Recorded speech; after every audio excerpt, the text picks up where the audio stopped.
तो हमारे पास ये 100 एकड़ ज़मीन है यहाँ पे, जो आप सब प्लांट देख रहे हैं ये सारे हमारे अंडर में हैं, हमारे हाथों से लगे हुए हैं यहाँ पे प्लांटिंग सारी ये सब।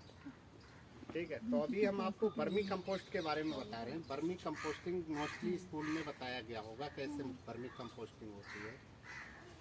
वर्मी कंपोस्ट काऊ डंग मैन्योर से होती है, किचन वेस्ट से होती है। जो चीज़ें डीकम्पोस्ट हो सकती हैं उनसे सभी चीज़ों से आजकल वर्मी कंपोस्टिंग कर रहे हैं। गार्डन की ग्रास है, लीव्स है, तो ये सभी चीज़ों से वर्मी कंपोस्टिंग आजकल की जा रही है। हम यहाँ पे लीव्स मटेरियल से वर्मी कंपोस्टिंग कर रहे हैं।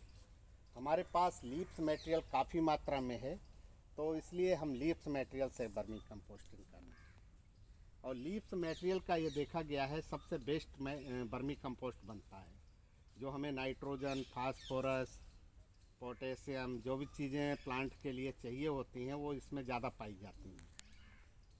जो काऊ डंग मैन्योर वगैरह के बजाय इसमें ज़्यादा अच्छा रिजल्ट आया, क्योंकि हमने यहाँ रिसर्च वर्क के साथ सारा स्टार्ट किया है। इसमें हमने 1 बाई 1 मीटर के पिट बनाए हुए हैं।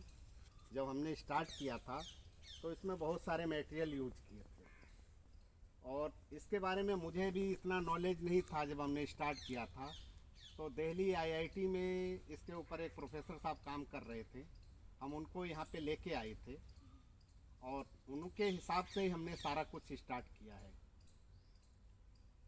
कितना बर्म्स डेप्थ में जाते हैं, कितना सारा कुछ, ये सारा देखने के बाद तब स्टार्ट किया था। तो ये हमारे पिट बहुत ज़्यादा डेप्थ नहीं है, जो ग्राउंड लेवल जिस पे खड़े हैं, ऐसा नहीं हमने ज़मीन में गड्ढा खोद रखा या कुछ कर रखा, यही ग्राउंड लेवल है। ये 9 इंच इसकी डेप्थ है। हम 2-3 इंच मटेरियल ऊपर उठा देते हैं, 1 फीट के आसपास इसमें हम मटेरियल रखते हैं। ठीक है, क्योंकि ये जो इसमें हम वर्म्स यूज कर रहे हैं वो रेड वर्म्स के नाम से जाने जाते हैं। आइसिना फोर्डिटा उनका बोटनिकल नेम है।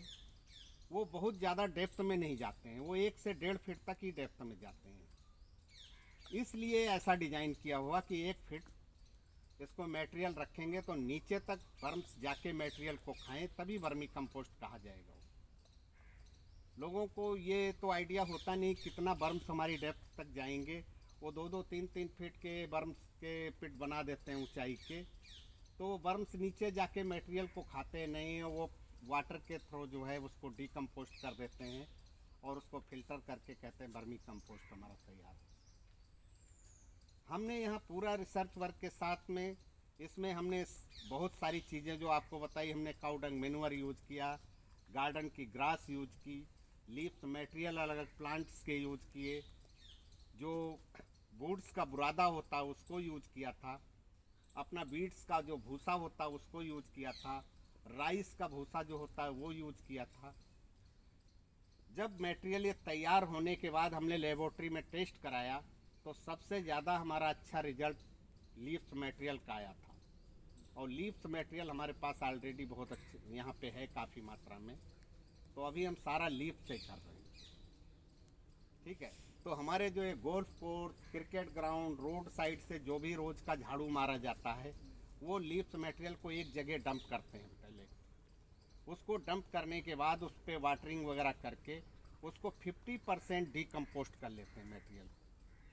उसके बाद यहाँ लेके आते हैं इसमें, क्योंकि इसमें जो है आपका जो अर्थवर्म्स हैं, ग्रीन लीव्स या ड्राई लीव्स तो खाएंगे नहीं, वो उनको मटेरियल डीकम्पोस्ट चाहिए, तो इसलिए उसको हम डीकम्पोस्ट करते हैं पहले, फिर उसके बाद यहाँ लेके आते हैं। तो 90 डेज का सर्किल यहाँ होता है और करीब 90 डेज वहाँ भी लग जाता है उसको डीकम्पोस्ट करने में, तो करीब ये 6 मंथ का वो हो जाता है। This is filter